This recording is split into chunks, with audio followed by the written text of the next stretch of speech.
Hello everyone, എല്ലാവർക്കും P S C മെൻറ്ററുടെ പുതിയൊരു വീഡിയോയിലേക്ക് സ്വാഗതം. അപ്പോൾ ഇന്നത്തെ ക്ലാസ്സിൽ നമ്മൾ പഠിക്കാനായിട്ട് പോകുന്നത് ഫിസിക്സിലെ ഇലക്ട്രോ മാഗ്നറ്റിക് സ്പെക്ട്രം അഥവാ വൈദ്യുത കാന്തിക സ്പെക്ട്രം എന്ന ടോപ്പിക്കാണ്. വളരെ ഈസിയാണ്. വളരെ കുറച്ച് കാര്യങ്ങൾ മാത്രം പഠിച്ചു കഴിഞ്ഞു കഴിഞ്ഞാൽ ഈ ഒരു ഏരിയയിൽ നിന്ന് വരുന്ന ക്വസ്റ്റ്യൻസ് എല്ലാം തന്നെ നിങ്ങൾക്ക് ആൻസർ ചെയ്യാനായിട്ട് സാധിക്കും. ഓക്കെ, അപ്പോൾ എന്താണ് ഈ വൈദ്യുത കാന്തിക സ്പെക്ട്രം എന്ന് പറയുന്നത്? ഈ വൈദ്യുത കാന്തിക സ്പെക്ട്രം അഥവാ ഈ തരംഗങ്ങൾക്ക് എന്തിന്റെ ആവശ്യമില്ല?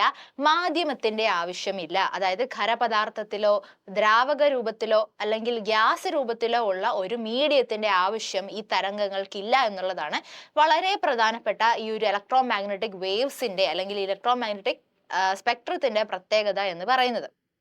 ഓക്കെ, അപ്പോൾ നമ്മൾക്കറിയാം, നമ്മൾ ഇപ്പോൾ ശൂന്യാകാശത്ത് പോവുകയാണെങ്കിൽ അവിടെ ശബ്ദം കേൾക്കില്ല. കാരണം എന്താണ്? ശബ്ദം സഞ്ചരിക്കാൻ ഒരു മാധ്യമം ആവശ്യമാണ്, അഥവാ ഒരു മീഡിയം ആവശ്യമാണ്.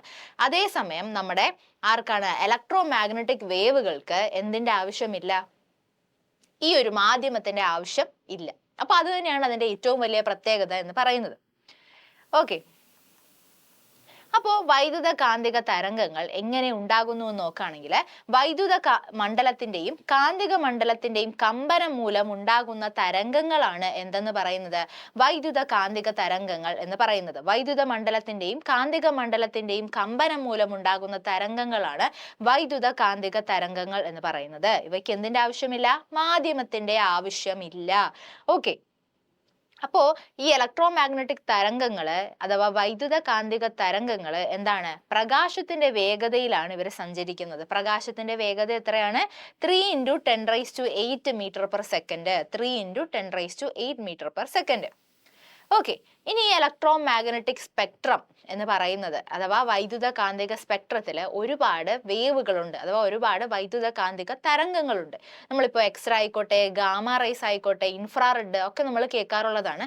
അപ്പോൾ ഇതിന് ചില പ്രത്യേക ഓർഡർ ഉണ്ടെന്ന് മനസ്സിലാക്കുക. അതായത് ഇപ്പോൾ റേഡിയോ വേവ്സ്, മൈക്രോവേവ്സ്, ഇൻഫ്രാറെഡ്, അതേപോലെ വിസിബിൾ ലൈറ്റ്, UV, എക്സ്റേ, അങ്ങനെ അങ്ങനെ ആവർത്തിയുടെയും അതേപോലെ ഫ്രീക്വൻസിയുടെയും അടിസ്ഥാനത്തിൽ, ഫ്രീക്വൻസിയുടെ അടിസ്ഥാനത്തിൽ ആവൃത്തിയും അതേപോലെ തന്നെ വേവ് ലെന്ത് അഥവാ തരംഗ ദൈർഘ്യം അല്ലെങ്കിൽ എന്താണ് വേവ് ലെന്ത്, ഫ്രീക്വൻസി അല്ലെങ്കിൽ ആവൃത്തി, ഇവയുടെ അടിസ്ഥാനത്തിൽ ഈ വേവ്സിനെ അറേഞ്ച് ചെയ്ത് വെച്ചിട്ടുണ്ട്. ഓക്കെ, അപ്പോൾ നമ്മൾ ഈ ഒരു നോക്കുകയാണെങ്കിൽ തരംഗ ദൈർഘ്യം കൂടുന്ന ക്രമത്തിലും ആവൃത്തി കുറയുന്ന ക്രമത്തിലും, തരംഗ ദൈർഘ്യം കൂടുന്ന ക്രമത്തിലും ആവൃത്തി കുറയുന്ന തരത്തിലും നമുക്ക് ആ ഒരു ഇലക്ട്രോ മാഗ്നറ്റിക് വേവുകളെ നമ്മൾ താഴോട്ട് എഴുതിയിട്ടുണ്ട്. അതായത് ഗാമ റേസ് ഏറ്റവും ഉയർന്ന ആവൃത്തി. അതായത് നിങ്ങൾക്ക് അതിന് ഈ ഒരു ഏതൊക്കെ റേസ് ഉണ്ട് എന്ന് പറഞ്ഞതിന് ശേഷം കോഡ് പഠിക്കാം. നമുക്ക് ഏതെങ്കിലും ഒരു ഒറ്റ ഓർഡറിൽ പഠിച്ചു വെക്കാം. താഴെ എഴുതിയിരിക്കുന്ന കോഡ് കണ്ടില്ലേ? ആ ഒരു കോഡ് അനുസരിച്ച് പഠിക്കാം. ഇതിപ്പോൾ അതിന് ഓപ്പോസിറ്റ് ആയിട്ടാണ് എഴുതിയിരിക്കുന്നത്. നമുക്ക് ആദ്യം എന്തൊക്കെ റേസ് ഉണ്ട് അല്ലെങ്കിൽ എന്തൊക്കെ തരംഗങ്ങൾ ഉണ്ടെന്ന് ആദ്യം പഠിക്കാം. Gamma rays, X rays, ultraviolet കിരണങ്ങള്, ദൃശ്യപ്രകാശം, ഇൻഫ്രാറെഡ്, മൈക്രോ തരംഗങ്ങള്, റേഡിയോ തരംഗങ്ങള്. ഓക്കെ, ഇത്രയും തരംഗങ്ങളെ കുറിച്ചാണ് നമുക്ക് പഠിക്കാനായിട്ടുള്ളത്. അപ്പോൾ നമ്മൾ കോഡ് പഠിക്കുന്നത് എന്താണ്? RMI ലക്സ് G എന്നൊരു കോഡ് പഠിക്കുകയാണ്. ഓക്കെ, ഞാനിപ്പോൾ ഈ ഒരു കോഡ് എഴുതിയിരിക്കുന്നത് എന്താണ്? തരംഗ ദൈർഘ്യം കൂടിയതിൽ നിന്ന് കുറയുന്ന തരത്തിലേക്കാണ്. അതായത് ഡിക്രീസിങ് ഓർഡർ.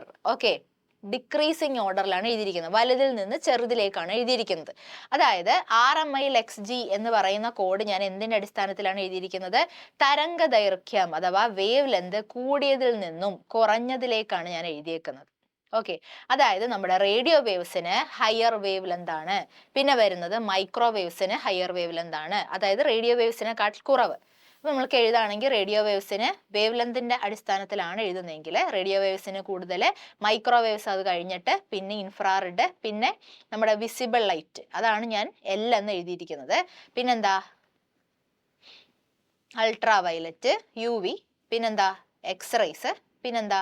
Gamma rays. അപ്പൊ ഏറ്റവും കുറവ് തരംഗ ദൈർഘ്യമുള്ളത് ആർക്ക് എന്ന് ഒരുപാട് നമുക്ക് ഇതുപോലെ റേസ് 4 ഓപ്ഷൻ തന്നിട്ട് ഇതിൽ ഏറ്റവും കുറവ് തരംഗ ദൈർഘ്യമുള്ളത് ആർക്കാണെന്ന് നോക്കുകയാണെങ്കിൽ നമുക്ക് ഗാമ റേസ് ഉണ്ടെങ്കിൽ ഗാമ റേസ് എഴുതാം. അപ്പൊ ഈ ഒരു കോഡ് എന്താണ്? തരംഗ ദൈർഘ്യം കുറയുന്ന ക്രമത്തിലാണെന്ന് പഠിച്ചു വെക്കാം. ഓക്കെ, അത്രയും പഠിച്ചു വെച്ചാൽ മതി. അപ്പൊ തരംഗ ദൈർഘ്യം കൂടുതൽ എന്ന് പറഞ്ഞു കഴിഞ്ഞാൽ മനസ്സിലാക്കേണ്ടത് രണ്ടും ഓപ്പോസിറ്റ് ആണ്. തരംഗദൈർഘ്യം കൂടുതലാണെങ്കിൽ അയാൾക്ക് എന്തായിരിക്കും, ആവൃത്തി കുറവായിരിക്കും എന്നുള്ള ഒരു കാര്യം മനസ്സിലാക്കുക. അപ്പോൾ ഇവിടെ റേഡിയോ വേവ്സിന് തരംഗദൈർഘ്യം അഥവാ ലാംഡ എന്ന് പറയുന്ന വാല്യൂ കൂടുതലാണെങ്കിൽ ഫ്രീക്വൻസി എന്തായിരിക്കും, കുറവായിരിക്കും. അതായത് എല്ലാം ഓപ്പോസിറ്റ് ആയിരിക്കും എന്ന് മനസ്സിലാക്കാം. ഓക്കെ, അപ്പോൾ ഇതാണ് നമ്മുടെ ഇലക്ട്രോ മാഗ്നറ്റിക് റേഡിയേഷന്റെ ആ ഒരു ഓർഡർ എന്ന് പറയുന്നത്. ഓക്കെ, അപ്പൊ ഇവിടെ നോക്ക്, റേഡിയോ വേവ്സ് ഏറ്റവും കൂടുതൽ വേവ് ലെന്ത് ഉള്ളത്, പിന്നെ എന്താണ്, വേവ് ലെന്ത് കുറഞ്ഞു വരുന്നതായിട്ട് നിങ്ങൾക്ക് കാണാനായിട്ട് സാധിക്കും. താഴെ നിങ്ങൾ നോക്കുകയാണെങ്കിൽ അതിന്റെ യൂസസ് ഉണ്ട്. നമ്മൾ ഇനിയുള്ള സ്ലൈഡുകളിൽ അതിന്റെ യൂസസ് പഠിക്കും, അതുകൊണ്ട് ഞാൻ ഇത് എക്സ്പ്ലെയിൻ ചെയ്യുന്നില്ല. അപ്പോൾ ഗാമ റേസ്, ഓക്കെ, നമ്മൾ ആദ്യം പഠിക്കുന്നത് ഗാമ റേസ് ആണ്. അതായത് ഏറ്റവും വേവ് ലെന്ത് കുറഞ്ഞ ആള്, ഫ്രീക്വൻസി കൂടിയ ആള്. ഓക്കെ, അപ്പൊ ഗാമ റേസ് എന്താണ്, ആരാണ് കണ്ടെത്തിയത്? പോൾ വില്യാർഡ് എന്ന സയന്റിസ്റ്റ് ആണ് ഈ ഗാമ റേസിനെ കണ്ടെത്തുന്നത്. ഓക്കെ, അപ്പൊ ഈ ഗാമ റേസിനെ കണ്ടെത്തിയത് ആരാണ്?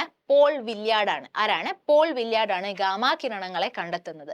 ഈ ഗാമ റേസ് എന്തിനു ഉപയോഗിക്കാറുണ്ട്? ക്യാൻസർ ചികിത്സയ്ക്ക് ഉപയോഗിക്കാറുണ്ട്. പിന്നെ അതേപോലെ തന്നെ എന്താണ്, ക്യാൻസർ ചികിത്സയ്ക്ക് ഈ ഉപകരണങ്ങൾ അണുവിമുക്തമാക്കാനായിട്ട് എന്ത് ഉപയോഗിക്കാറുണ്ട്? ഈ ഗാമ റേസ് ഉപയോഗിക്കാറുണ്ട്. ഈ ഗാമ റേസിനാണ് ഏറ്റവും കൂടുതൽ പെനട്രേറ്റിംഗ് പവർ ഉള്ളത്. അതായത് തുളച്ചു കയറാൻ ഏറ്റവും കൂടുതൽ കഴിവുള്ളത് ആർക്കാണ്? ഗാമ റേസിനാണ്. ഓക്കെ, ഇനി വരുന്നത് എക്സ്റേസ് ആണ്. എക്സ്റേസ് കണ്ടെത്തിയത് ആരാണ്?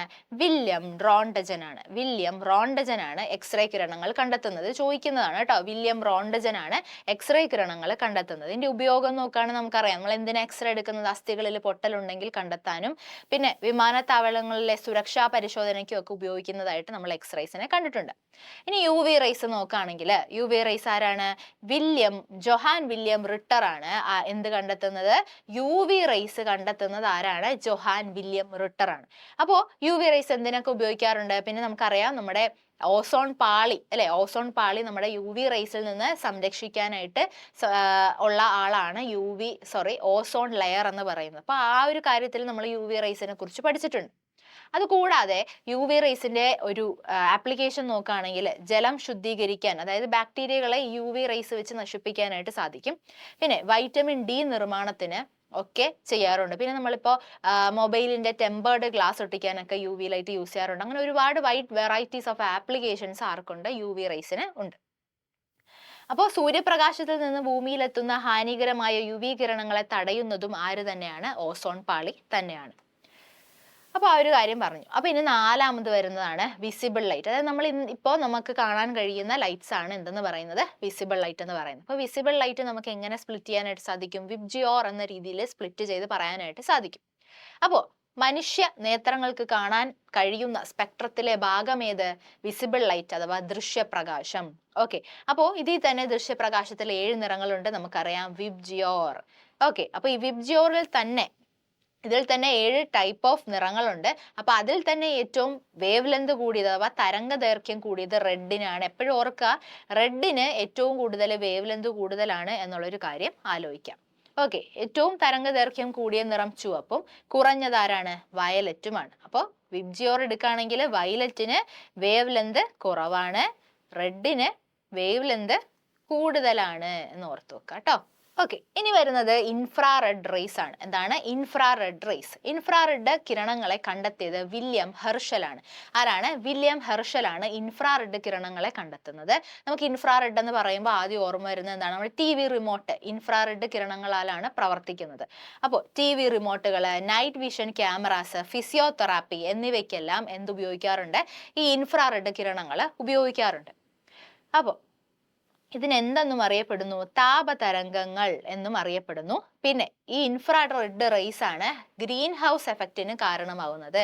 ഗ്രീൻ ഹൗസ് എഫക്റ്റ് എന്താണ്? നമ്മുടെ സൂര്യന്റെ ചൂട് അല്ലെ, സൂര്യന്റെ ചൂട് ഇവിടെ തന്നെ നിർത്താൻ കാരണമായ ചില ഗ്യാസസിനെ കുറിച്ചാണ്. ഇപ്പോൾ കാർബൺ ഡൈ ഓക്സൈഡ് ആയിക്കോട്ടെ, മീഥൈൻ ആയിക്കോട്ടെ അല്ലെ. അപ്പോൾ സൂര്യന്റെ അവിടെ നിന്ന് വരുന്ന കിരണങ്ങൾ, ഈ ഒരു കിരണങ്ങൾ എന്ത് ചെയ്യും? ഈ ചൂടും ഈ ഗ്യാസുകളെയും പിടിച്ചു നിർത്തി അന്തരീക്ഷത്തിന്റെ ചൂട് കൂടാനായിട്ട് കാരണമാകും. അപ്പോൾ ആ ഒരു നമ്മൾ ചോദിക്കുകയാണ്, ഗ്രീൻ ഹൗസ് അഥവാ ഹരിതഗൃഹ പ്രഭാവത്തിന് കാരണമാകുന്ന വൈദ്യുത കാന്തിക തരംഗം ഏത് എന്ന് ചോദിച്ചു കഴിഞ്ഞാൽ ഏതെന്ന് എഴുതണം? ഇൻഫ്രാറെഡ് റേസ് എന്ന് എഴുതണം. ഇനി മൈക്രോവേവ്സ് പറയുമ്പോൾ നമുക്കറിയാം അല്ലേ, എന്താണ് നമ്മൾ മൈക്രോവേവ് ഓവൻ അല്ലെ, ഓവന്റെ ഒക്കെ എന്താണ് ഈ ഒരു മൈക്രോവേവ് തരംഗങ്ങൾ കൊണ്ടാണ് ഈ ഒരു അതിൻ്റെ ഉള്ളിലെ പ്രവർത്തനം നടക്കുന്നത്. ഡയറക്റ്റ് നമ്മുടെ ഈ ഒരു മൈക്രോവേവ്സിൽ നമ്മൾ ഫുഡ് വെക്കുമ്പോഴത്തേക്കും ഡയറക്റ്റ് എന്താ സംഭവിക്കുന്നത് അറിയോ, ഈ ഫുഡിനകത്തുള്ള വാട്ടർ കണ്ടന്റിലേക്കാണ്, അതിനകത്ത് വാട്ടർ ഉണ്ടാവും അല്ലെ, ഓരോ ഫുഡ് പാർട്ടിക്കിളിലും വാട്ടർ കണ്ടന്റ് ഉണ്ടാവും, ഈ വാട്ടർ കണ്ടന്റിലേക്കാണ് ഡയറക്റ്റ് ഈ മൈക്രോവേവ്സ് കയറുന്നത്.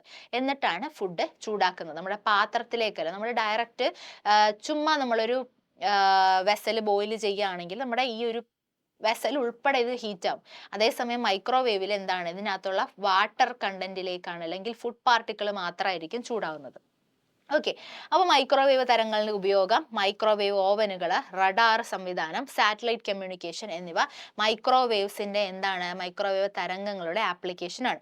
റേഡിയോ വേവ്സ് കണ്ടെത്തിയത് ആരാണ്, ഹെൻറിച്ച് ഹേർട്സ്. ആരാണ്, ഹെൻറിച്ച് ഹേർട്സ് ആണ് റേഡിയോ തരംഗങ്ങളെ കണ്ടെത്തിയത്. റേഡിയോ തരംഗങ്ങളെ കണ്ടെത്തിയത് ആരാണ്, ഹെൻറിച്ച് ഹേർട്സ് ആണ്. അപ്പോൾ ഇതിന്റെ ഉപയോഗം എന്താണ്, റേഡിയോ, ടെലിവിഷൻ സംപ്രേഷണം, മൊബൈൽ ഫോൺ ആശയവിനിമയം എന്നിവയ്ക്കൊക്കെ ഈ ഒരു റേഡിയോ വേവ്സ് നമ്മളിപ്പോൾ എന്താണ് അങ്ങോട്ടും ഇങ്ങോട്ടും കമ്മ്യൂണിക്കേറ്റ് ചെയ്യുന്നത് അല്ലെ. അപ്പൊ ഇതിനൊക്കെ ആരാണ് സഹായിക്കുന്നത്, റേഡിയോ തരംഗങ്ങളാണ് സഹായിക്കുന്നത്. അപ്പോൾ ഈ ഒരു ഇമേജിൽ കാണിച്ചേക്കുന്നത് എന്താണ്, lowest frequency to highest frequency ആണ് കാണിച്ചേക്കുന്നത്. അപ്പം എപ്പോഴും മനസ്സിലാക്കുക, നമ്മൾ ഈ പഠിച്ച കോഡ് ഉണ്ടല്ലോ, ഈ കോഡ് വേവ് ലെന്ത് കൂടിയ ക്രമത്തിലാണ് എഴുതി, കൂടിയതിൽ നിന്ന് കുറഞ്ഞതിലേക്ക്, അതായത് ഡിസെൻഡിങ് ഓർഡറിലാണ് എഴുതിയിരിക്കുന്നത് എന്ന് മനസ്സിലാക്കുക കേട്ടോ. ഓക്കെ, അപ്പോൾ സാധാരണ ചോദിക്കുന്ന ചില റിലേഷൻസ് ആണ്. തരംഗ ദൈർഘ്യവും ആവൃത്തിയും പരസ്പര വിപരീത അനുപാതത്തിലാണ്. അതായത് വേവ് ലെന്തും ഫ്രീക്വൻസിയും എന്താണ്, വിപരീത അനുപാതത്തിലാണ്. ഒന്ന് കൂടുമ്പോൾ മറ്റത് കുറയും. അതായത് കൂടിയ തരംഗ ദൈർഘ്യമാണെങ്കിൽ കുറഞ്ഞ ആവൃത്തി. ആകെ ഇലക്ട്രോമാഗ്നറ്റിക് സ്പെക്ട്രത്തിൽ പഠിച്ചിരിക്കുന്ന 3 കാര്യങ്ങളാണ്. ഒന്ന് ഈ ആവൃത്തിയുടെയും തരംഗ ദൈർഘ്യത്തിന്റെയും റിലേഷൻഷിപ്പ്, പിന്നെന്താണ് ഈ തരംഗങ്ങളുടെ ആ ഓർഡർ, ആ ഒരു റിലേഷൻഷിപ്പ് അറിയാമെങ്കിൽ നിങ്ങൾക്ക് ആ ഒരു ഓർഡർ പഠിക്കാനായിട്ട് സാധിക്കും, അത് പഠിക്കുക. പിന്നെന്താ പഠിക്കേണ്ടത്, ഇതിന്റെ ആപ്ലിക്കേഷൻസ് നമ്മളിപ്പോൾ പഠിച്ചല്ലോ, ഓരോന്നും എന്തിനൊക്കെ ഉപയോഗിക്കുന്നു. അത്രയും കാര്യങ്ങൾ മാത്രമേ ഈ ഒരു വൈദ്യുത കാന്തിക സ്പെക്ട്രത്തിൽ നിന്ന് പഠിക്കാനായിട്ടുള്ളൂ. കുറഞ്ഞ തരംഗ ദൈർഘ്യം, കൂടിയ ആവൃത്തി. ഇനി നമ്മളിപ്പോൾ തരംഗ ദൈർഘ്യത്തിന്റെയും ആവൃത്തിയുടെയും റിലേഷൻ പറഞ്ഞു. ഇനി ഊർജ്ജം നോക്കുകയാണെങ്കിൽ അഥവാ എനർജി നോക്കുകയാണെങ്കിൽ ആവൃത്തി കൂടുന്തോറും, ആവൃത്തി മീൻസ് എന്താണ്, ഫ്രീക്വൻസി കൂടുന്തോറും എന്താണ്, തരംഗത്തിന്റെ ഊർജം അഥവാ എനർജിയും കൂടുന്നു. അപ്പൊ ഫ്രീക്വൻസിയും എനർജിയും ഡയറക്റ്റ്ലി റിലേഷൻഷിപ്പിലാണ്. ഓക്കെ, അപ്പോൾ ഗാമ കിരണങ്ങൾക്കാണ് ഏറ്റവും കൂടുതൽ ഊർജം. കാരണം എന്താണ്, നമ്മൾ പറഞ്ഞു നമ്മുടെ കോഡ് അനുസരിച്ച് RMI ലക്സ് G അനുസരിച്ച് ഇത് ലാംഡ കൂടിയതാളാണല്ലോ. ഇവിടെ ഗാമ റൈസിനാണ് വേവ് ലെന്ത് കുറവ്. അപ്പൊ നമ്മൾ പറഞ്ഞ അനുസരിച്ച് ആവൃത്തി കൂടിയെങ്കിൽ മാത്രമേ എനർജി കൂടുകയുള്ളൂ. അപ്പൊ ഈ ഒരു റേഡിയോ വേവ്സിന് തരംഗ ദൈർഘ്യം കൂടുതലാണെങ്കിൽ നേരെ ഓപ്പോസിറ്റ് കിടക്കുന്ന ഗാമ റൈസിന് എന്തായിരിക്കും കൂടുതൽ, ഫ്രീക്വൻസി ആയിരിക്കും കൂടുതൽ. അപ്പോൾ എനർജി കൂടുതൽ ആർക്കാണ്, ഗാമ റൈസിനാണ്. ഓക്കെ, ആ ഒരു കാര്യമാണ് രണ്ടാമത്തെ പോയിന്റ് പറയുന്നത്. ചുവപ്പ് നിറത്തിന് തരംഗ ദൈർഘ്യം കൂടുതലായതിനാൽ അന്തരീക്ഷത്തിൽ കൂടുതൽ ദൂരത്തേക്ക് ചിതറിപ്പോകാതെ സഞ്ചരിക്കും. അതുകൊണ്ടാണ് ട്രാഫിക് സിഗ്നലുകളിലൊക്കെ ചുവപ്പ് നിറം ഉപയോഗിക്കുന്നത്. പിന്നെ വരുന്നത് ടെറസ്ട്രിയൽ റേഡിയേഷൻ ആണ്. ഭൂമി പുറത്തുവിടുന്ന താപോർജം ഇൻഫ്രാറെഡ് കിരണങ്ങളുടെ രൂപത്തിലാണ്.